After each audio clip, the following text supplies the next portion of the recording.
वो चीज़ें मैं बताने वाला हूँ। ये सारा डॉक्यूमेंटेड है अकॉर्डिंग टू पीओटी है, तो इसको हम समझेंगे। मैं जो सेशन बताने वाला हूँ इसको 3 भागों में डिवाइड किया। पहला भाग जो है वो मैं वही बताऊंगा जो मैंने क्लास में ऑब्जर्व किया है, खुद में भी और सब में, खुद में भी और सब में। दूसरा जो भाग है सेशन का वो एक गेम के रूप में रहेगा, लेकिन गेम जो होगी वो टेक्निकली होगी पूरी की पूरी, इसमें क्वेश्चन होंगे, लेकिन मेरा पूछने का जो ढंग होगा वो थोड़ा गेम और एंटरटेनमेंट के रूप में होगा। तीसरे भाग में फिर आएंगे हम डू एंड डोंट्स, कि क्या करना चाहिए एज इंस्ट्रक्टर और क्या नहीं करना चाहिए, डू एंड डोंट्स। ठीक है, तो शुरू करते हैं। तो मैंने इन 7-8 महीनों में ऑब्जर्व करा क्लास में अपनी कि हम इंक्लूडिंग मी जो जो मैं चीज़ें कहूँगा वो मेरे ऊपर भी लागू होती हैं सारे। ये मैं ये नहीं कह रहा हूँ कि सब कर रहे हैं, जो कर रहे हैं वो कर ही रहे होंगे, उनको पता होगा, और हम इन चीज़ों को सुधार लेना, क्योंकि मैंने बड़ी गलतियाँ करी हैं इन 7-8 महीने में, और मैंने भी अपने आप ऊपर लागू करके ये चीज़ें सुधारी हैं और अभी भी सुधार ही रहा हूँ आगे। तो जैसे पहला पॉइंट मैंने लिखा है कि हम कई बार ना, अब हम 19 दिन पढ़ाने गए थे ओजेडी पे, तो हमारे स्टूडेंट्स बैठे हैं, क्या हम चाहेंगे कि मेरा कोई स्टूडेंट मुझे बिना पूछे बाहर चला जाए? हाँ या नहीं? कहीं ना कहीं नहीं चाहेंगे ना कि हमारा स्टूडेंट हमें बिना पूछे बाहर ना जाए। क्या रीजन हो सकता है कि पूछ के जाना चाहिए? क्या लगता है? जैसे हमारे टीचर्स बैठे होते हैं, हम कई बार क्या करते हैं, बिना पूछे ही बाहर चले जाते हैं और बिना पूछे ही अंदर आ जाते हैं। अब इसका रीज़न क्या है कि पूछ के जाने का, कि बाय चांस बाहर कोई मिसहैपनिंग होती है या नहीं भी होती है, तो हमारे टीचर को, हमें एज ए इंस्ट्रक्टर हमें पता होना चाहिए कि क्लास में कितने बच्चे अवेलेबल हैं। कोई बाहर गया है तो उसके आने का वेट करना, तब शुरू करना है, या हमारे कोई सीनियर आ रहे हैं वो हमसे पूछ रहे हैं कि यहाँ पे अभय कहाँ है, तो मुझे पता ही नहीं होगा कब उठ के कब चला गया, पूछ के नहीं गया। तो ये चीज़ हमें अपनानी होगी, कभी भी क्लास से बाहर जाना है तो पूछ के जाना चाहिए। ये मैंने अपने ऊपर लागू किया। किसी का कोई सवाल है तो पूछे। सवाल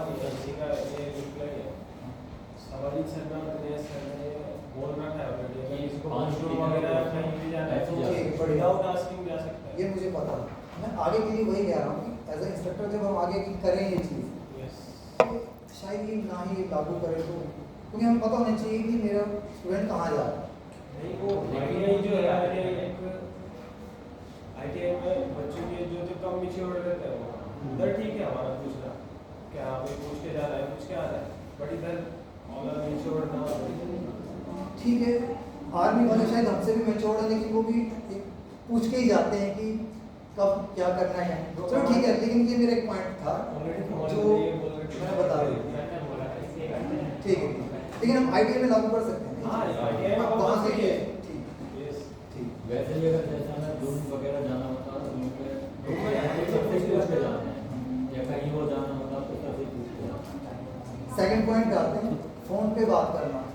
हमें कई बार सर कहते हैं, और मेरा स्टूडेंट है, मैं कल को इंस्ट्रक्टर बन के जाता हूँ, या हंसेंद्र जी आते हैं, फिर क्या हंसेंद्र जी आपको अच्छा लगेगा आपका स्टूडेंट आपके मना करने के बाद भी फ़ोन पे बात कर रहा है, ईयरफोन लगा के गाने सुन रहा है और काम भी कर रहा है या कर रही है, अच्छा लगेगा आपको एज इंस्ट्रक्टर? नहीं। अर्शी सर आपको सही लगेगा? नहीं मैम आपको लगेगा? या सनी राना मुझे खुद ऐसा अच्छा लगेगा? नहीं लगेगा। तो हमें खुद भी वो फॉलो करना है कि अगर बात करनी है, इमरजेंसी है, कुछ भी है, सर से परमिशन ले या हमारे स्टूडेंट हमसे परमिशन लें, फिर बाहर जाए। आपने देखा होगा जब मैं पढ़ा रहा था तो फोटोज जो मैं ग्रुप में डालता था, अगर देखा होगा तो मैं सबके फ़ोन आगे रखवा देता था। शायद अगर मेरी पिक्स पे ध्यान दिया हो जब ओजेडी चल रही तो कम से कम 40 फ़ोन रखे होते थे आगे, तो मैं रखवाता था, तो कह देता था कि इमरजेंसी होगी तो फ़ोन उठाओ, बात करो, पूछ लो बस पहले, मुझे पता रहे कि मेरे एक स्टूडेंट की इमरजेंसी है, बाहर गया होगा या बात कर रही है कर। इससे हम टीचर की वो डिसरिस्पेक्ट कर देते हैं कहीं ना कहीं, क्योंकि कहने के बाद भी हम फ़ोन पे बात कर रहे हैं। पता हमारे टीचर्स को सब होता है, लेकिन कितना कितना हद तक होता है। लेकिन एज ए इंस्ट्रक्टर जब आप खुद ही अपने आप पर लागू नहीं कर सकते तो करना भी नहीं चाहिए आगे, है ना। जब मैं नहीं चाहता कि मेरे स्टूडेंट ऐसा कर रहे हैं आगे आईटीआई में चल के, तो मैं भी क्यों करूँ यहाँ बैठ के या कहीं पे बैठा हूँ। प्रॉपर ड्रेस में एक तो रीज़न हो सकता है कि पैंट थोड़ी सी फट गई है, शूज़ खराब हो गए बारिश की। आपको पता है आईटीआई में फाइन लगता है 50 रुपये से 100 रुपये अगर आप प्रॉपर ड्रेस में नहीं है, अपर नहीं पहना है, नीचे पैंट नहीं पहनी है, ब्लैक शूज़ भी नहीं है। मैं अपनी आईटीआई की बात कर रहा हूँ, वहाँ पे तो सीधा सीधा 50 रुपये की पर्ची कट जाती है डॉक्यूमेंट में। बाल बहुत बड़े हैं तो वहाँ पे सीधा डॉक्यूमेंट में 50 रुपये क्लर्क काटता है और सीधा वो सरकारी खजाने में जाता है। तो हम कई बार ड्रेस में आते हैं तो ये ऊपर कर रखा है। हाँ, टूल्स में कहीं मैकेनिकल कुछ काम कर रहे हैं तो ऑब्वियसली हम करेंगे, लेकिन हर बार ये चीज़ वैसे कर रखी है, कॉलर का पता नहीं है, बटन खुले हैं। आईटीआई में देखा ही होगा आपने, दो बटन खुल के रखते ही होंगे स्टूडेंट आपके, कि अगर आपने कहा भी होगा बटन बंद कर ले, हाँ ये वाला मत करो, इतना मत चढ़ाओ, लेकिन एटलीस्ट जितना जेन्युइन है उतना हमें करना चाहिए ना। हम ये फॉलो कुछ नहीं करते, हमें करना चाहिए।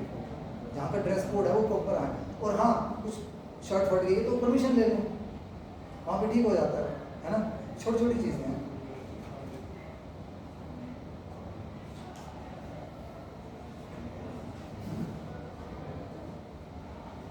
तो ये कुछ चीज़ें मैंने जज करी थी जो क्लास में यहाँ पे भी, और अगर आगे हम अगर ये अपने ऊपर हम नहीं लेना चाहते आगे जाके एज ए इंस्ट्रक्टर, तो यहाँ पे भी हम वो ना करें। सीधा सीधा सर मेरा ये कहने का मेरे ऊपर, मैं तो अपने ऊपर लागू कर रहा हूँ। अब आते हैं दूसरे बात, जो कि एक गेम का रूल है। मैं आपके साथ टेक्निकल गेम खेलने वाला हूँ। अभी तक कैसी गेम खेली, नॉर्मल गेम खेली है, लेकिन वो जाती कहाँ थी हमारे फोकस पे। अभी भी टेक्निकल गेम खेलने वाले हैं। आंसर जिसको आता होगा वो देगा, या जिससे मैं पूछूंगा वो देंगे। नहीं आता होगा तो कोई बात नहीं। 7 से 8 क्वेश्चन है।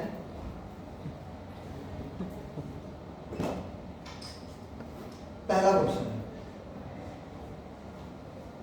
ऐसा कौन सा कंपोनेंट है, इलेक्ट्रॉनिक कंपोनेंट, जो बाधा डालता है, रेजिस्ट करता है करंट के फ्लो को।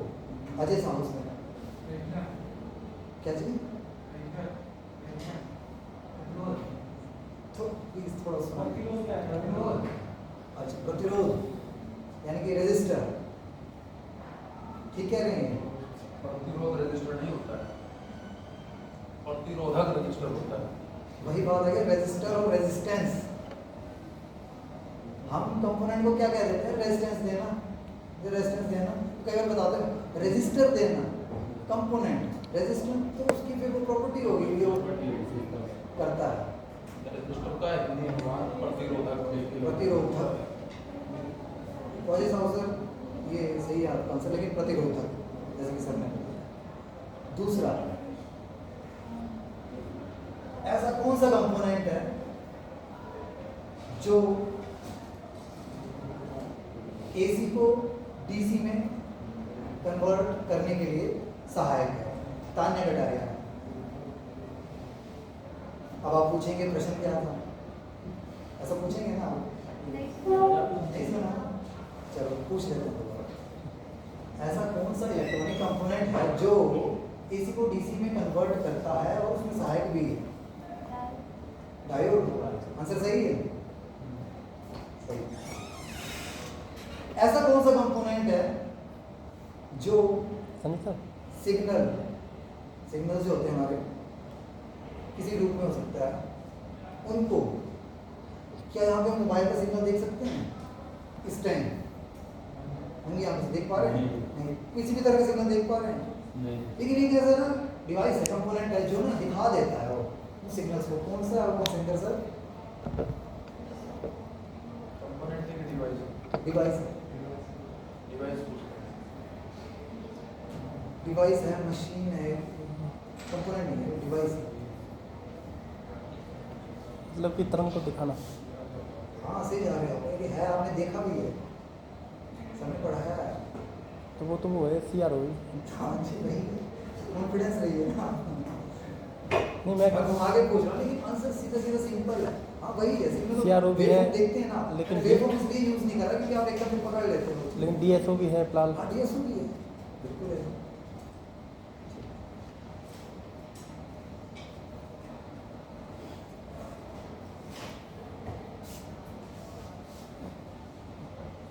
ऐसे दो कंपोनेंट बताइए, ऐसे दो कंपोनेंट बताइए जिनकी पोलैरिटी नहीं होती।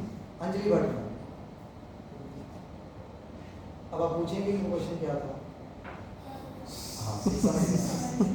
हाँ, दो कंपोनेंट के नाम बताइए, इलेक्ट्रॉनिक कंपोनेंट्स जिनकी ना पोलैरिटी नहीं होती। कौन से हो सकते हैं?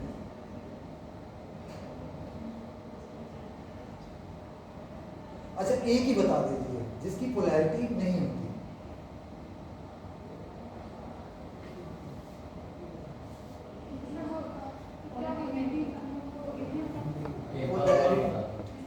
ऐसा कोई नहीं, रुको रुको प्रीति, समझ गए भाई, इसमें तो होती है, एक साइड प्लस होता है माइनस होता है, ये थोड़ी होता है।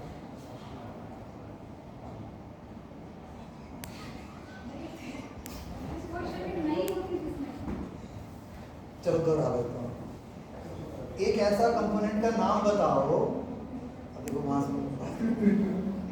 अरे इधर सुन लो ना। ऐसे इलेक्ट्रॉनिक कंपोनेंट का नाम बताइए जिसकी पोलैरिटी नहीं होती, पोलैरिटीज नहीं होती। पोलैरिटी समझते हैं आप जी? तो किस कंपोनेंट की नहीं? हिंदी में बताएं तो ग्रुप लगता है। हिंदी और खतरनाक हो गया। हिंदी में लगता है। प्रीति प्लीज उससे पूछा करो ना कोशिश। अच्छा ऐसा कंपोनेंट बताइए जिसकी पोलैरिटी होती है।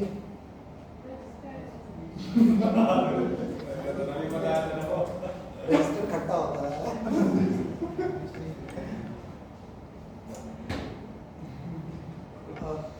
महेंद्र सर, एक ऐसा कंपोनेंट जिसकी पोलैरिटी नहीं होती।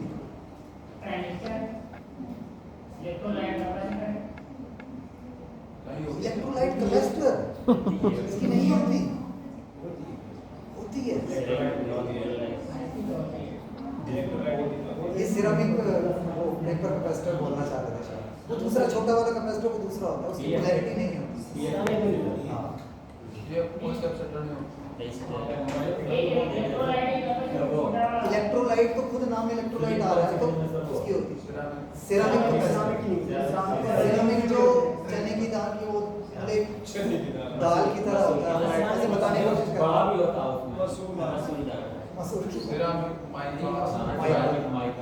तो मेरा प्रश्न यही था कि किसकी पोलैरिटी नहीं होती, रेजिस्टर की नहीं होती, फिर वो सिरेमिक कैपेसिटर की नहीं होती, डायरेक्ट नहीं होती, इंडक्टर की नहीं। बहुत है। चलो आगे बढ़ते हैं। ऐसे कंपोनेंट कोई भी होगा उसको कुछ नहीं होता है, सीधी बात। ऐसी हम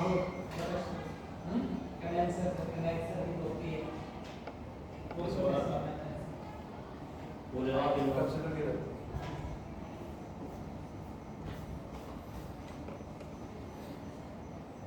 main things in which we can make circuit and checkout। ऐसे नाम बताइए चीज़ों के, वो चीज़ें नहीं, मुझे चीज़ें वर्ड यूज़ करना पड़ रहा है तो मुझे भी खुद नहीं यार। ऐसी चीज़ों के नाम बताइए जिन पे हम सर्किट बनाते हैं और उसको उसकी आउटपुट भी चेक कर लेते हैं। कोई तीन जिसको बताओ, अब मैंने क्या प्रश्न पूछा तो आप दिमाग में पूछिए। ऐसी कोई चीज़ है जिस पे हम सर्किट बनाते हैं कंपोनेंट्स को जोड़ के और उसकी आउटपुट भी चेक कर लेते हैं।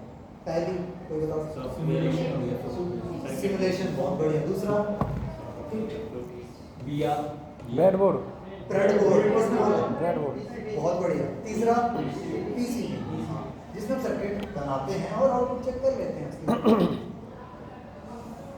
अगला क्वेश्चन, ये थोड़ा घुमा के वर्चुअल रियलिटी वो सर 3D वो वाला हाँ कह सकते हैं मैं भी यार सुन रहा हूँ, भी यार हूँ। लास्ट 2 क्वेश्चन है, थोड़ा इसमें आध्यात्मिक जोड़ दिया है मैंने, क्योंकि गेम का रूप है तो थोड़ा अलग भी ये है। टेक्निकल इलेक्ट्रॉनिक्स में, हमारे इलेक्ट्रॉनिक्स में एक ऐसा कंपोनेंट डिवाइस है, एक ऐसा डिवाइस है जो ना शिव जी भगवान की तीसरी आंख भी कहलाया जा सकता है। कौन सा होता है? शिव जी भगवान की तीसरी आंख, हाँ बोलो, सही बोल रहे हो, CCTV कैमरा हो सकता है ना कहीं, थोड़ा अलग हो गया सॉरी सर, लेकिन एक तरह से तीसरी आंख ही हम नहीं है, इधर फिर भी देख रही है, कहीं ना कहीं ऊपर वाला सब जानता है, तो ये ऊपर वाला सब जानता है, ऐसे थोड़ा आपको समझने के लिए कि हाँ आपको रिलेट कर पाते हो। अच्छा लास्ट सबसे इम्पोर्टेंट, अगर आपने उस दिन ये मैंने पूछा था और सर ने आंसर दिया था इस चीज़ का, तो आपको याद है कि नहीं है वो देख लो। दिनेश सर की नज़र में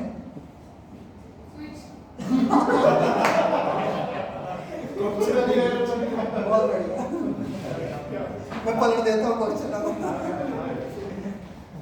दिनेश सर की नज़र में सबसे बेस्ट स्टूडेंट कौन है?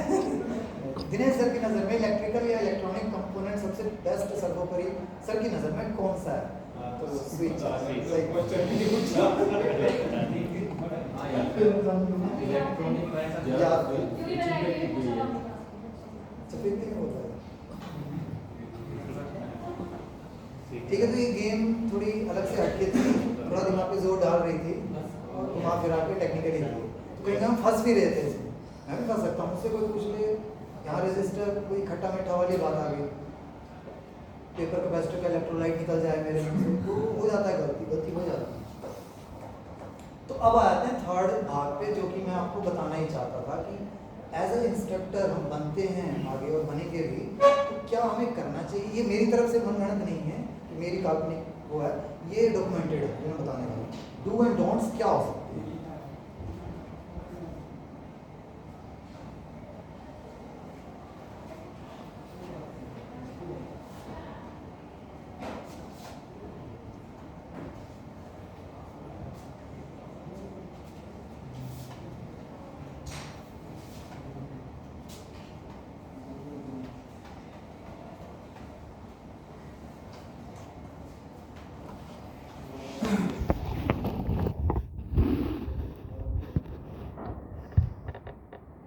डू एंड डोंट्स बताने वाला हूँ, मैं सिंपल में फॉलो नहीं कर रहा हूँ फॉर्मेट को, जनरली मैं लेके चल रहा हूँ। तो पॉइंट्स बड़े इंपॉर्टेंट है, 10 पॉइंट में से भी 5 भी हमने सीख लिए तो हमारे लिए कारगर होगा सब। और डूज में आते हैं पहला पॉइंट, प्रिपरेशन इज की।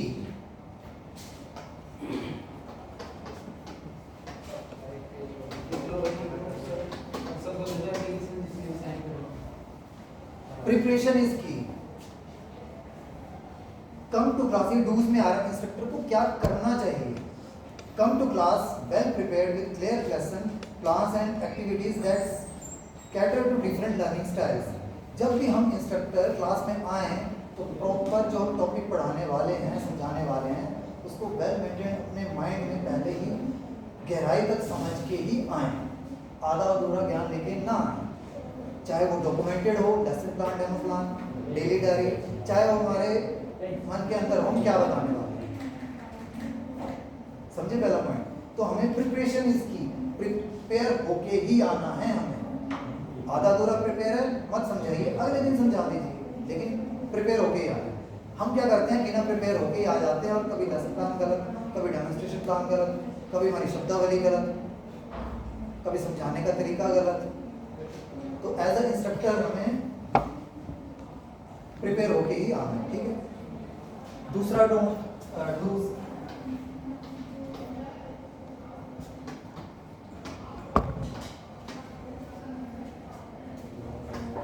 थोड़ा राइटिंग जल्दी लंबा है।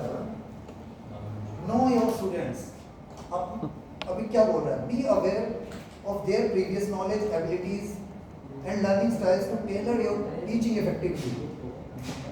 कभी हम आते हैं क्लास में तो हमें ना अपने हर एक स्टूडेंट का पता होना चाहिए उसके अंदर क्या एबिलिटीज हैं, क्या कैपेबिलिटीज हैं, क्या क्षमताएं हैं, कितनी क्वालिफिकेशन है उसकी। उसको जब इंस्ट्रक्टर समझ लेता है हर एक प्रत्येक स्टूडेंट का, ये नहीं कि 5 को पूछ लिया 10 को पूछ लिया, हाँ ठीक है प्लस टू तो होंगे सारे, ITI तो होंगे ना, सबका पता होना चाहिए। 40 है तो 40 के 40 का पता होना चाहिए एज ए इंस्ट्रक्टर मुझे कि हाँ भाई इसकी क्या क्षमताएं, क्या क्या क्या इसको अलग अलग और आता है, क्योंकि उसका हम फायदा किसी काम में फिर आगे जाके ले सकते हैं एज ए इंस्ट्रक्टर। जब हमें पता रहेगा कि मेरे स्टूडेंट में क्या क्या एबिलिटीज़ हैं तो मैं उससे कहीं पे भी, कोई प्रैक्टिकल में अच्छा है, कोई पढ़ाने में अच्छा है, कोई टीवी रिपेयर करने में अच्छा है, अलग अलग होती हैं। क्या होता है कि ITIs में ना को करिकुलर एक्टिविटीज़ होती हैं, तो कोई गाने में अच्छा होता है, कोई रंगोली बनाने में अच्छे होते हैं, तो उनका हम इस्तेमाल फिर वहाँ पे कर लेते हैं। तो नहीं पढ़ाई के लिए है, ITI में तो और भी चीज़ें होती रहती हैं, तो उसके लिए तो नो योर स्टूडेंट, हमें अपने स्टूडेंट्स का पता होना चाहिए कि वो कहाँ तक कितना सोचता है और क्या उसकी कैपेबिलिटी है। तीसरा,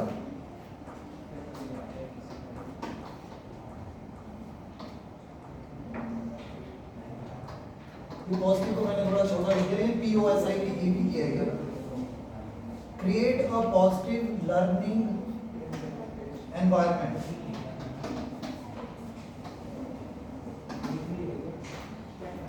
क्रिएट पॉजिटिव लर्निंग एनवायरनमेंट। अब इसमें क्या कह रहे हैं कि establish clear rules, expectations and routines to foster a safe and respectful classroom. जब भी हम क्लास में जाएं तो एक पॉजिटिव एनवायरनमेंट बना दें। कैसे बनाएंगे? क्लियर कट बता दें कि यहाँ के NSTA की ये 15 रूल हैं, इनके अकॉर्डिंग आपको चलना है, जैसे कि हमारे सर हमें बताते रहते हैं। ये चीज़ें जब आप क्लियर कर दोगे ना उनको, तो वो उसके अकॉर्डिंग फिर ढल के वो धीरे धीरे चलने लगते हैं। हमें अब क्या होता है, जैसे हमें आज कल प्रॉब्लम आती है लंच में कि भाई किसकी टाइमिंग क्या है खाने की, अगर वो हम ना देखते हुए चले जाएं और 4 क्लासेस एक साथ आ जाएं तो वहाँ पे फिर हसल हो जाएगा, क्राउड हो जाएगा, बहुत हो जाएगा सारा, जिससे क्या होता है कि सिस्टम बिगड़ते हैं और वहाँ पे हमें टाइम खराब होता है। तो ये छोटी छोटी बातें आपको लग रही होंगी, लेकिन ये ना बड़ा इम्पैक्ट कर देती हैं कहीं। तो जब क्लियर कट हमें रूल्स पता होते हैं कि हमें इस तरह बैठना है, इधर बैठना है, इतने बजे लंच होता है, इतने बजे इस तरह से एप्लीकेशन लिख के जाना होता है, कब पूछना है, कब क्या करना है, वो तो फिर एनवायरनमेंट जो होता है वो पॉजिटिव रहता है और अच्छे से डिलीवर होता है। अगला है एनकरेज स्टूडेंट पार्टिसिपेशन। स्टूडेंट्स का इसमें क्या कह रहा है, involve students in discussion activities and projects to promote engagement and learning. Students को ना एनकरेज करना है कि हाँ भी आप ये कर सकते हो, आप करो इस चीज़ को, आप इस प्रोजेक्ट को समझिए। सर कहते रहते हैं बनाओ प्रोजेक्ट, बनाओ प्रोजेक्ट, बनाओ प्रोजेक्ट, लेकिन हम मत बनाओ प्रोजेक्ट, मत बनाओ प्रोजेक्ट, यही चल रहा है कि नहीं रियलिटी के। लेसन प्लान बनाओ 2 महीने हो गए लेसन प्लान में, अब जाके बनाओ, कैसे बनाए हम जानते हैं, अभी भी गलतियाँ कर रहे हैं। रियलिटी बता, अपने खुद में भी इंक्लूड हूँ इसमें, पहले बता दिया। तो ना स्टूडेंट्स को एनकरेज करना चाहिए एज अ इंस्ट्रक्टर मुझे, हमें, कि आपको डिस्कशंस में भाग लेना है। महिंद्रा प्राइड वाले आए हैं, जाओ उसी को सॉफ्ट स्किल, ये जो अभी सर बता रहे थे NIT वाला, उसमें भाग लो, आप एलिजिबल हो, नई चीज़ सीख जाओ। तो ये एज एन इंस्ट्रक्टर हमें अपने स्टूडेंट को एनकरेज करना होता है। 5वां है मेंटेन प्रोफेशनलिज्म। एक इंस्ट्रक्टर को खुद ड्रेस प्रॉपर्ली पहन के आना होता है, रिस्पेक्टफुली बात करनी होती है और पॉजिटिव एटीट्यूड क्लास में रखना होता है। और क्लास के साथ ही नहीं, आपके कलीग्स जो टीचर्स होंगे आपके साथ, एडमिनिस्ट्रेशन स्टाफ होगा, बाकी और इंस्ट्रक्टर होंगे, उनके साथ भी आपको पॉजिटिव बिहेव रखना होता है। तो क्लास में भी आपको अपना पॉजिटिव बिहेव रखना है। अगला पॉइंट है कोलैबोरेट विद कलीग्स। अब इसमें क्या है कि हम अपनी क्लास को तो पढ़ाते रहते हैं अच्छे से, लेकिन फिटर का टीचर हो गया, ड्रेस मेकिंग की मैम हो गए, GI मैम हो गए, प्रिंसिपल मैम हो गए, प्रिंसिपल सर हो गए, हम उससे ना वार्तालाप बड़ा कम रखते हैं, या हमारे कलीग्स हमारे साथ टीचर से उनसे बात नहीं करते और ना एक सीमित एक जगह रहते हैं।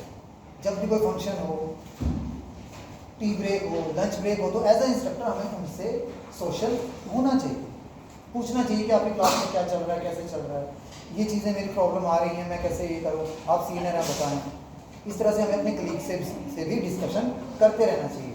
कि कई बार हम बात नहीं करते। रिस्पेक्ट स्टूडेंट डाइवर्सिटी, ये बड़ा इंपॉर्टेंट पॉइंट है। Be aware of cultural, linguistic and socio economic differences among students and create a inclusive learning environment. हमें हमारी क्लास में क्या होता है, भ्रांति धर्म, कास्ट, पहनावे के स्टूडेंट आते हैं, तो हमें ना अवेयर रहना पड़ता है उनकी डाइवर्सिटी के लिए। कई बार उनकी लैंग्वेज, जैसे हरियाणा की लैंग्वेज है, हिमाचल की लैंग्वेज है, यूपी की लैंग्वेज है, तो कई बार हम हिंदी में बोलते बोलते वो टोन की यूज़ कर देते हैं। तो एज ए इंस्ट्रक्टर हमें ध्यान रखना है कि किसी की बात का वो मजाक नहीं उड़ाना, उनके उसका सम्मान करते हुए बात को समझाना है। तो ये डाइवर्सिटी होनी चाहिए। आपके पास भी हो सकता है आप अपने ही लोकल में पढ़ाएं, लेकिन कभी एनएसटीआई या बाहर पढ़ाएं तो आ जाते हैं ऐसे बच्चे, ठीक है, तो उनको लेके फिर ऐसा कुछ नेगेटिव नहीं रखना mind. Promote critical thinking, encourage students to question, analyse and evaluate information rather than just memorise facts.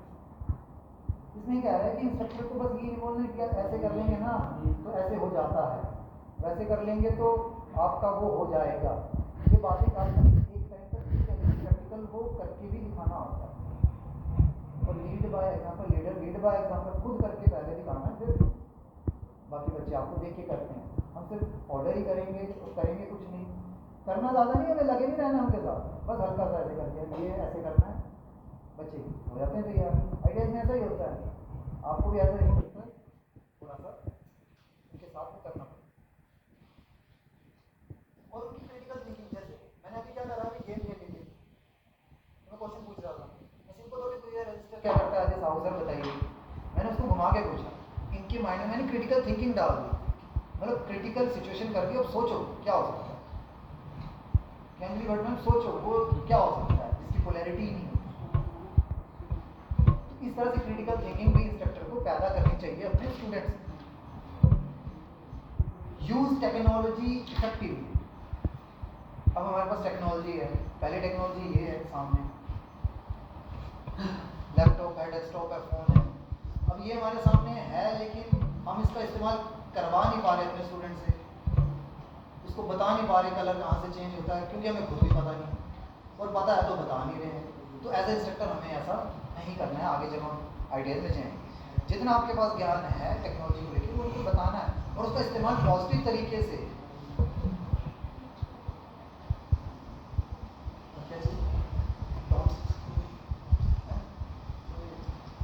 TV देख के कह रहे हैं, टीवी देख के। कोई उसके बाद नेक्स्ट वाला कर लेंगे, the art. Celebrate student success, acknowledge and celebrate student achievements to build confidence and motivation. अगर किसी बच्चे ने बड़ा अच्छे मार्क्स लाए ना तो उसको सेलिब्रेट करो क्लास में, लेकिन इस तरह से करो कि बाकियों को मोटिवेशन मिले। कि इस तरह से हमें नहीं करना है जाके कि उनको हैरासमेंट लगे, यार सचिन ने तो बड़े अच्छे नंबर ले लिए, समीर राणा के तो 2 ही नंबर आए, सचिन ने देखो 10 नंबर लिए इस तरह से पढ़ के, समीर राणा आप भी इस तरह पढ़ के उतने नंबर ले सकते हैं। तो वो ध्यान रखना है। Be patient and understanding, recognise that students learn at different paces and be patient with their struggles. अब दिनेश सर बड़ा अच्छा इस्तेमाल करते हैं इस चीज़ का, कि जैसे मैं एग्रेसिव, और उसको मैं धीरे धीरे अब ठीक भी कर रहा हूँ, तो सर मेरे साथ भी वैसे ही डील करते हैं आराम से प्यार से, अरशद सर के साथ भी वैसे ही डील करेंगे आराम से प्यार से, सत्यपाल सर साथ भी वैसे ही करेंगे आराम से, हर किसी के साथ वो पेशेंट होके, बी पेशेंट विद स्टूडेंट्स, मतलब पेशेंट होके वो हर उससे बात करते हैं। कोई एक तरफ से एग्रेसिव हो रहा है तो वो भी फिर वो आपको पता रिजल्ट ख़राब होते हैं। तो सर का ये बड़ा अच्छा वो है, और मैं भी अपने इसमें ला रहा हूँ, ढाल रहा हूँ कि पेशेंट होके ही जवाब जितना हो सके। Maintain confidentiality, protect student information. अब इसमें क्या है कि कई बार क्या होता है कि कुछ बच्चे की कोई प्रॉब्लम होती है घर की पर्सनल, हमें वो पता है एज ए इंस्ट्रक्टर, तो हमें उसको उजागर नहीं करना है सबके सामने। जैसे किसी को किसी चीज़ की नीड हुई, सीमा मैम है, इनको किसी चीज़ की नीड हुई, मैंने उनको वो प्रोवाइड करी, कुछ भी प्रोवाइड करी, तो मैं ये उस टाइम अवेलेबल नहीं तो मैं हल्ला नहीं करूँगा क्लास में, अरे मैंने तो उनको ये दिया था एज इंस्ट्रक्टर, उसके पास तो जूते नहीं थे, मैंने उसको जूते प्रोवाइड करे थे, उसके फट गए थे जूते, क्योंकि पर्सनल एक पॉइंट ला। तो ना किसी भी स्टूडेंट की कोई कॉन्फिडेंशियल बात है उसको उजागर नहीं करना है सबके सामने। अगर वो उदाहरण के रूप में उजागर करने योग्य है तो करनी है, नहीं तो नहीं करनी है। ऐसे बहुत से सिचुएशन आ सकती हैं हमारे।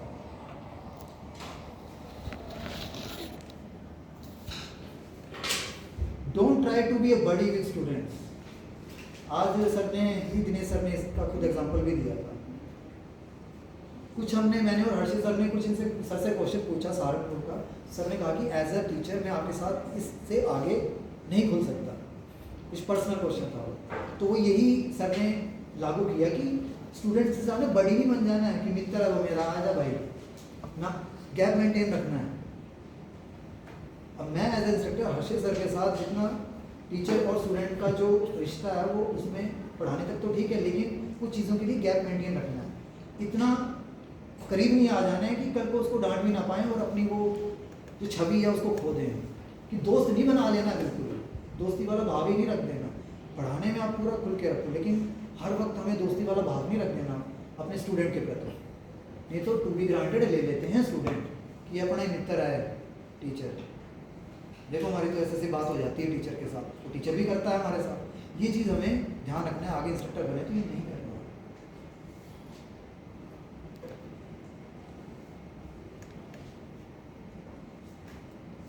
Don't rely too heavily on administration.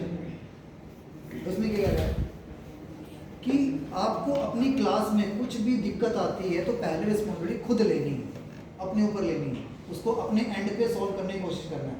Her bar administration पे डिपेंड नहीं रहना सीनियर पे कि गलती करी चलो चल मेरे साथ, इसने गलती करी तू भी चल पहली बार में नहीं, पहले खुद हैंडल करो, एक लिमिट तक हैंडल करो, फिर उसके बाद डेटा बनाओ कि 2 बार वार्निंग लेटर मैंने इसका लिखवाया था, अब तीसरी बार इसने गलती करी है, अब तो आपको एडमिनिस्ट्रेशन चलना पड़ेगा, क्योंकि वहाँ जाके आपको डॉक्यूमेंट पहले दिखाना पड़ेगा कि आपने क्या एक्शन लिया।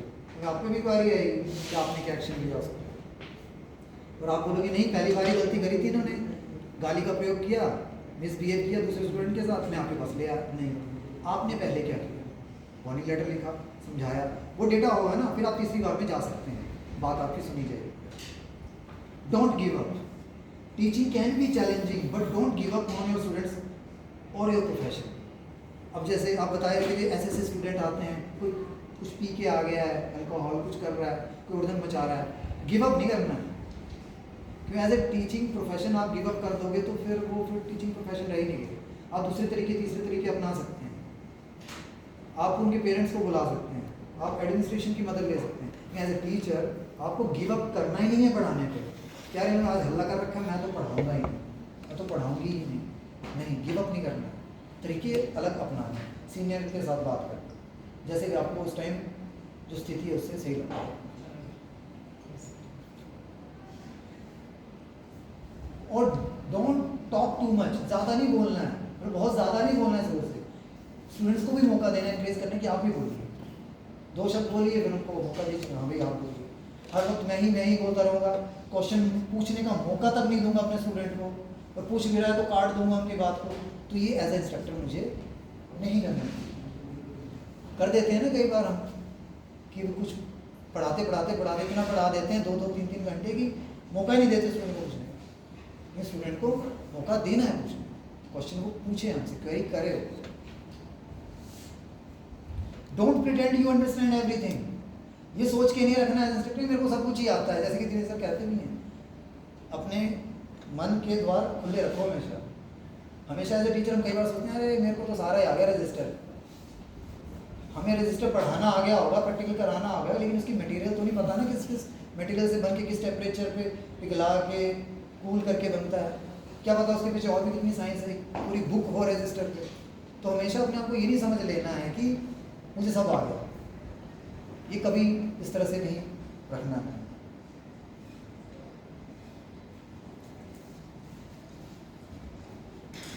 ब्रेक ब्रेक हो गया, डूज थोड़े से रह गए, फिर डोंट्स इसके बाद कर लेंगे। सर ब्रेक कर लें। इसमें सर सब आपके अगला है डोंट।